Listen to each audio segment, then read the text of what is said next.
একটি স্মার্টফোন যদি আপনার হাতে থাকে তাহলে সারা দুনিয়াটি কিন্তু আপনার হাতের মুঠোই। বন্ধুরা, স্মার্টফোনের স্মার্ট ইউজ যদি আপনি করতে পারেন তাহলে সব কিছু আপনার জন্য খুব সহজ হয়ে যাবে। যেমন স্মার্টফোন দিয়ে আমরা কথা বলি বা ইন্টারনেট ব্রাউজ করে থাকি, এই স্মার্টফোন কিন্তু আপনাকে রাস্তাও দেখিয়ে দিতে পারে। বন্ধুরা, গুগল ম্যাপ আমরা সকলে ইউজ করে থাকি এবং এই গুগল ম্যাপের মাধ্যমে কিন্তু আমরা অনেক অজানা রাস্তাতেও চলতে পারি। যেমন আমি নিজেও যখন ঢাকায় যাই, ঢাকার অনেক জায়গা আমি চিনি না, তো সেক্ষেত্রে আমি কী করি, এই গুগল ম্যাপের সাহায্য নিয়ে কিন্তু আমি সেই জায়গাগুলোতে যাই। তো বন্ধুরা, চলতে চলতে হঠাৎ যদি আপনার ফোনের ডাটা শেষ হয়ে যায়, সেক্ষেত্রে কিন্তু আপনি আর গুগল ম্যাপটি ইউজ করতে পারবেন না এবং আপনি একটি সমস্যায় পড়বেন। তো বন্ধুরা, আজকের ভিডিওর মাধ্যমে আমি দেখাবো যে আপনার মোবাইলের ডাটা কানেকশন ছাড়া আপনি কিভাবে গুগল ম্যাপ ইউজ করবেন। তো বন্ধুরা, চলুন স্ক্রিনে যাওয়া যাক। প্রথমে আপনি আপনার মোবাইলের ডাটা কানেকশন এবং জিপিএস অপশনটি অবশ্যই অন করে নেবেন এবং এরপর আপনি আপনার মোবাইল ফোনের যে ম্যাপ অপশনটি রয়েছে এই ম্যাপস অ্যাপসটি ওপেন করবেন।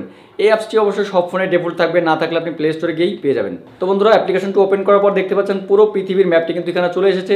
তো আপনি চাইলে কিন্তু যতটুকু ইচ্ছা আপনার ততটুকু আপনি এখান থেকে ডাউনলোড করে রাখতে পারবেন। তো আপনি কি করবেন, এখানে সরাসরি আগে নিজের এরিয়াটা, আপনি যে এরিয়াটাতে বেশি চলাফেরা করেন বা যে এরিয়ার ম্যাপটি আপনি ডাউনলোড করতে চান সেই এরিয়াটি আগে সিলেক্ট করবেন। তো সেক্ষেত্রে কী করবেন, আপনি আপনার দেখবেন যে মেইল দিয়ে কিন্তু এই অপশনটি লগ ইন করা রয়েছে। তো আপনি আপনার মেইলে এখানে টাচ করবেন। তো টাচ করার পর এখানে দেখুন লেখা রয়েছে অফলাইন ম্যাপস। তো এই অপশনটিতে টাচ করবেন। তো টাচ করার পর দেখুন আমার এখানে দুটি ম্যাপ অলরেডি ডাউনলোড করা রয়েছে। তো আমি নতুন করে একটি কীভাবে ডাউনলোড করবেন আমি সেটি দেখিয়ে দিচ্ছি। তো উপরে দেখুন একটি লেখা রয়েছে সিলেক্ট ইউর ম্যাপ। তো এখানে আপনি টাচ করবেন। তো টাচ করার পরে এখান থেকে মূলত আপনাকে ম্যাপ সিলেক্ট করতে হবে যে আপনি কোন এরিয়াটা মূলত ডাউনলোড করে রাখতে চাচ্ছেন। তো আপনি যদি ঢাকা জেলার অংশটুকু শুধু ডাউনলোড করে রাখতে চান তাহলে শুধু ঢাকাটুকুকেই সিলেক্ট করবেন।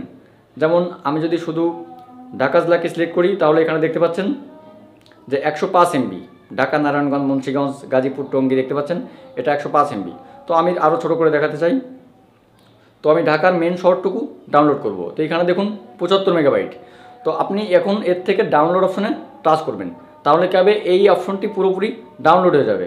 তো বন্ধুরা, আমার ডাউনলোড করা রয়েছে, আমি সেটি দিয়ে দেখিয়ে দিচ্ছি।